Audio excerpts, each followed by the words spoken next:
शादी के 6 महीने बाद भी अपनी पत्नी के प्यार को तरस रहा था राजू। वजह थी राजू की साधारण सी छवि और साधारण सी नौकरी। संयम से काम लेने वाला, गुस्सा तो आता ही नहीं था राजू को। अपनी प्राची को भी देखते ही पसंद कर लिया था राजू ने। प्राची गेहुआ रंग, तीखे नए नक्श के साथ भला की खूबसूरत। बस एक ही कमी थी उसमें कि वह खुद की तुलना हमेशा दूसरों से करती थी। इस शादी के लिए भी वह राजी नहीं थी और पिता की बीमारी और माँ के भारी भारी डायलॉग के सामने उसकी एक ना चली। वह किसी को बोल ही नहीं पाई थी कि उसे यह रिश्ता मंजूर नहीं है, और ना ही उससे किसी ने पूछा था, क्योंकि सभी जानते थे कि नादानी में प्राची गलत ही फैसला लेगी। फिर राजू एक बहुत ही अच्छा और सुलझा हुआ लड़का था, तो चट मंगनी पट ब्याह होने वाली बात हो गई। और हद तो तब हो गई जब प्राची की पक्की सहेली की शादी एक बहुत ही अमीर घर में हो गई। फिर तो प्राची के जलने की कोई हद ना रही। एक तो शादी के लिए किसी ने पूछा नहीं, और शादी की भी तो एक मामूली सी नौकरी करने वाले से। प्राची अंदर ही अंदर घुट रही थी। तो सारा गुस्सा बाहर निकला शादी की पहली रात। जब राजू उसके पास गया तो वह फट पड़ी। खबरदार, जो मेरे करीब आए, क्या सोचकर तुमने मुझसे शादी की है? पता नहीं मेरे पिताजी ने क्या देखा तुम में। राजू बहुत ही शांति से उसकी बात सुन रहा था। मुझसे पूछा नहीं किसी ने। अरे मुझसे पूछते तो मैं मना ही कर देती। क्या तुम किसी और से? राजू के शब्द बीच में ही रह जाते हैं। प्राची उसकी बात पर गुस्से से तमतमाती हुई बोलती है, बस तुम लड़कों की सोच ना यहीं तक सीमित है। अरे हम लड़कियों के कोई और अरमान नहीं हो सकते क्या? और कोई वजह नहीं हो सकती क्या? राजू को अपनी कही बात पर पछतावा होता है। वह माफ़ी मांगता है और कहता है, मैं अपने शब्द वापस लेता हूँ। चलो बताओ क्या बात है? जैसे जीवन साथी की मैंने कल्पना की थी तुम वैसे नहीं हो, न रूप में न रंग में, पैसा में भी नहीं। मैं नहीं मानती शादी को। मेरे करीब आने की कोशिश भी मत करना। यह बोल वो करवट बदल कर रोते रोते सो जाती है और मयंक की आंखों में नींद नहीं होती। पलंग पर लेटकर खुली आंखों से बस छत को देखता रहता है। प्राची के शब्द उसके कानों में घूम रहे थे। कुछ दिन बीत जाते हैं। राजू हर तरीके से प्राची का दिल जीतने की कोशिश करता है, पर सब बेकार हो जाता है, क्योंकि प्राची ने तो यह तय कर लिया था कि राजू को इतना परेशान करेगी कि वह खुद ही उसे छोड़ देगा। घर का माहौल खराब ना हो और सास ससुर की नज़र में प्राची की छवि खराब ना हो, यह सोचकर राजू उसे अपने साथ शहर ही ले जाता है जहां वह नौकरी करता था। हालांकि उसकी नौकरी इतनी छोटी भी नहीं थी कि वह प्राची की खुशियों का ख्याल ना रख सके, लेकिन प्राची की दूसरों से तुलना करने की आदत उसकी गृहस्थी खराब कर रही थी, जिसकी अभी उसे समझ नहीं थी। वह प्राची को घर ले आता है। स्वागत है आपका मैडम, वह दरवाजे पर खड़ा होकर बोलता है। 2 कमरे का छोटा सा घर, जिसमें जो सामान मौजूद था व्यवस्थित था। प्राची मुंह बनाकर बोली, स्वागत तो ऐसे कर रहे हो जैसे राजमहल में लेकर आए हो। प्राची की बातें राजू का दिल तोड़ देती हैं, पर हर बार हंसकर टाल देता है। अगले दिन सुबह प्राची आराम से सो रही थी। उठो प्राची, मुझे लेट हो जाएगा, जल्दी नाश्ता बना दो। मुझसे कोई उम्मीद मत रखो, समझे? मैं नहीं बनाने वाली कोई नाश्ता। यह बोलकर वह करवट ले लेती है। मन में सोचती है, अब तो पक्का झगड़ा होगा।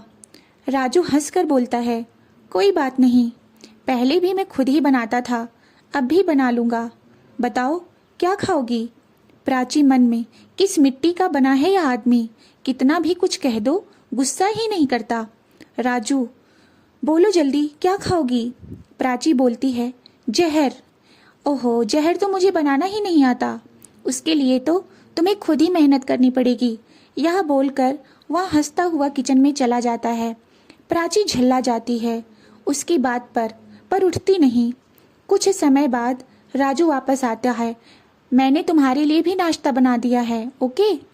यह बोल जल्दी से उसका माथा चूम लेता है और बाय करके चला जाता है। यह इतनी जल्दी होता है कि प्राची को कुछ समझ नहीं आता। आज राजू ने पहली बार उसे छुआ था। एक मीठा सा एहसास उसके अंदर दौड़ गया था, पर जल्दी ही फिर से वही सब उसके दिमाग में घूमने लगता है। वह उठती है और नहाकर तैयार हो जाती है। बाहर आकर देखती है टेबल पर नाश्ता रखा हुआ था और साथ में एक चिट्ठी भी। चिट्ठी पढ़ने लगती है। हम अब तो उठ गई ना? तुम्हारे तकिए के नीचे कुछ पैसे रखे हैं। घर पर बैठकर बोर होने की ज़रूरत नहीं है। पास ही मॉल है, वहाँ जाओ, जिस चीज़ की ज़रूरत हो वह ले आओ। शाम को जल्दी आ जाऊँगा। तुम्हारा राजू। चिट्ठी पढ़कर स्माइल आ जाती है उसके चेहरे पर और वह चली जाती है। बाहर मॉल में घूमते हुए उसकी नज़र अपनी सहेली रूपाली पर पड़ी। आवाज़ लगाई, रूपाली। रूपाली को देखते ही उसकी आंखें फटी रह गई। महंगी साड़ी, गहने। रूपाली उसको देखकर खुशी से अपने गले लगा लेती है। तू यहाँ कैसी है? बहुत सुंदर लग रही है। प्राची होश में आते हुए, तू तो पहचान में भी नहीं आ रही। इतने में हैंडसम सा लड़का रूपाली के पास आकर, मुझे नहीं मिलाओगी अपनी सहेली से? प्राची, यह मेरे पति। अब तो प्राची के जलने की सीमा नहीं रही थी। रूपाली का पति बिल्कुल वैसा था जिसकी कल्पना कभी प्राची ने की थी। अब तो राजू पर और भी गुस्सा आने लगा था। उस पर से रूपाली के पति का रूपाली के लिए बेहिसाब प्यार आग में घी डालने का काम कर रहा था। प्राची के सामने उसको ज्वेलर्स की दुकान पर ले गया और रूपाली के मना करने के बावजूद भी उसके गले में सोने की चेन पहना दी। मन में प्राची सोचती है, कितनी लकी है रूपाली, और एक मैं, हाँ हाँ, बस 10,000 रुपये दे दिए, जाओ शॉपिंग कर लो। दनाती हुई वह वापस आ जाती है और सारा सामान वहीं सोफे पर पटक देती है और खुद खड़ी हो जाती है खिड़की पर जाकर। कुछ समय बाद राजू आता है। खिड़की पर खड़ी प्राची पर नजर जाती है। गुलाबी रंग की साड़ी में वह कहर ढा रही थी। दिल मचल उठा था राजू का। वो धीरे से उसके पीछे जाता है और उसके बालों में गजरा लगाने लगता है। अचानक से हुई इस हरकत से प्राची संभल नहीं पाती। वह पीछे पलटती है तो राजू को खुद के बेहद करीब पाती है। गजरा लगाकर राजू उसको आईने के सामने ले जाता है और पूछता है, कैसा लगा? गुस्से से अपने बालों से गजरा निकालकर फेंक देती है। तुम मेरे लिए कितना मामूली सा तोहफा लाए हो, पर मैं क्यों शिकायत कर रही हूँ, जबकि मुझे पता है इससे ज़्यादा देने की तुम्हारी औकात नहीं है। उसका एक एक लफ्ज राजू के सीने को छलनी कर रहा था, पर फिर भी प्राची का चेहरा अपने दोनों हाथों में लेकर बोला, क्या हुआ प्राची? क्यों तुम हर समय ऐसा व्यवहार करती हो मेरे साथ? मैं तुमसे बहुत प्यार करता हूँ। मैं ले आऊँगा तुम्हारे लिए जो जो तुम्हें चाहिए। दिन रात मेहनत करूँगा, तुम्हारा हर सपना पूरा करूँगा। बस तुम अपने दिल में थोड़ी सी जगह दे दो मुझे, थोड़ा सा प्यार दे दो मुझे, प्लीज़। बोलो ना, तुम्हें क्या चाहिए? प्राची को अपने सीने से लगा लेता है, पर प्राची उसे दूर धकेल देती है। नहीं चाहिए तुम्हें मुझे तुमसे कुछ भी। दम घुटता है मेरा इस घर में, इस रिश्ते में। आज़ाद होना चाहती हूँ मैं यहाँ से। मुझे तुमसे तलाक चाहिए। बोलो, दे सकोगी? उसकी बातों से राजू की आंखों में आंसू आ जाते हैं। दिल बुरी तरह से टूट जाता है। ठीक है, अगर तुम्हारी इच्छा है तो यही सही। बस मुझे थोड़ा टाइम दो, जल्दी ही मैं तलाक के पेपर तैयार करवाता हूँ। यह बोल वह घर से बाहर चला जाता है। प्राची बैठकर रोने लगती है। दिन बीत रहे थे। राजू प्राची से बहुत कम बात करता था, बस उतनी जितनी ज़रूरत हो, और ना ही प्राची कोशिश करती थी कभी उससे बात करने की। सुबह जल्दी उठकर नाश्ता बना देती थी। राजू भी चुपचाप खा लेता और ऑफिस चला जाता। रात को देर से आता। बस यही रूटीन हो गया था उसका। एक दिन प्राची किसी काम से बाहर गई थी। एक रेस्टोरेंट में बैठे रूपाली के पति पर उसकी नज़र गई, जो किसी लड़की के साथ था और दोनों बहुत ही करीब थे। प्राची को तो विश्वास ही नहीं हो रहा था, यह तो रूपाली के पति हैं, यह ऐसे किसी के साथ। उसका दिमाग काम करना बंद कर देता है। उल्टे पैर वापस घर आ जाती है। रात को राजू आता है तो देखता है कि प्राची आज खोई खोई सी है। बिस्तर पर भी वह करवटें बदलती रही। जब राजू से रहा नहीं जाता तो पूछता है, क्या बात है, कोई परेशानी है? प्राची मन में, इन्हें कैसे पता कि मैं परेशान हूँ? मैं तो कभी कोई बात इनसे नहीं करती। नहीं नहीं, कोई बात नहीं है। यह पहली बार था जब प्राची ने राजू की बात का सीधा जवाब दिया था। यह बोलकर वह करवट बदल लेती है और राजू भी, पर दोनों की आंखों में नींद नहीं होती। अगली सुबह राजू के ऑफिस जाने के बाद प्राची सोचती है, एक बार रूपाली से बात की जाए। उसके पास उसके घर का पता था। वह वहाँ के लिए निकल जाती है। उसके घर जाते समय उसके लिए एक तोहफा ले जाती हूँ, यह सोचकर कि खाली हाथ जाना अच्छा नहीं लगता। उसके घर के सामने पहुंचकर वह अपनी साड़ी ठीक करने लगती है। आगे बढ़ती है कि हाथ में से गिफ्ट वाली बैग नीचे गिर जाती है। उसको उठाने के लिए जैसे ही वह झुकती है कि उसकी नज़र खिड़की से होते हुए अंदर जाती है। अंदर रूपाली अपने पति पर चिल्ला रही थी, आपके किसी और लड़की के साथ संबंध हैं? शर्म नहीं आई आपको? अभी उसकी बात पूरी नहीं हुई थी कि एक चांटा उसके मुंह पर पड़ता है। रूपाली का पति उसका मुंह दबाते हुए बोला, औकात में रहे अपनी, समझी? अरे थी क्या तू मेरे से? शादी करने के बाद तेरी पहचान बनी है। यह महंगे कपड़े, यह जेवर, यह शानो शौकत, कभी सोचा था सपने में भी? यहाँ रहना है तो यह सब बर्दाश्त करना पड़ेगा। बाहर खड़ी प्राची को लगता है कि यह चाटा उसके मुंह पर मारा गया है, उसकी सोच पर मारा गया है। इतने में रूपाली एक जोरदार थप्पड़ खींचकर अपने पति के मुंह पर मारती है और सारे गहने भी रख देती है। ये लो अपने गहने, मुझे नहीं चाहिए तुम्हारा कुछ भी। मुझे एक प्यार करने वाला पति चाहिए, दिखावा करने वाला नहीं, जो बिना बोले ही मेरी सारी बात समझ जाए। ऐसा जीवन साथी चाहिए मुझे, और उसके साथ तो मैं झोपड़ी में भी रह लूंगी, समझे? यह बोल रूपाली अपने पति का घर छोड़ चली जाती है और प्राची अपने घर लौट आती है। सैकड़ों विचार उसके मन में घूम रहे थे। उसे आज एहसास हो गया था कि वह कितनी गलत कर रही थी। आज राजू के लिए इज्जत बढ़ गई थी उसके दिल में। आज उसका जीवन साथी पैसे वाला ना सही पर प्यार करने वाला था। उसे खुद पर बहुत गुस्सा आ रहा था। उसकी आत्मा धिक्कार रही थी। उसने सोच लिया था कि राजू से अपने किए की माफ़ी मांग लूंगी, उसके बाद राजू जो भी सजा देगा वह भी सह लूंगी। यह सोचते हुए वह घर पहुंच जाती है। आज पहली बार यह घर उसे अपना लग रहा था। जल्दी से खाना बनाकर वह राजू का इंतजार करने लगती है। राजू घर आता है। वह थका हुआ था। सोफे पर बैठ जाता है कि प्राची उसके सामने जाकर, पानी लो राजू। राजू हैरानी से उसकी तरफ देखता है। इससे पहले कभी प्राची ने उसकी तरफ इतना ध्यान नहीं दिया था। वह पानी का ग्लास ले लेता है।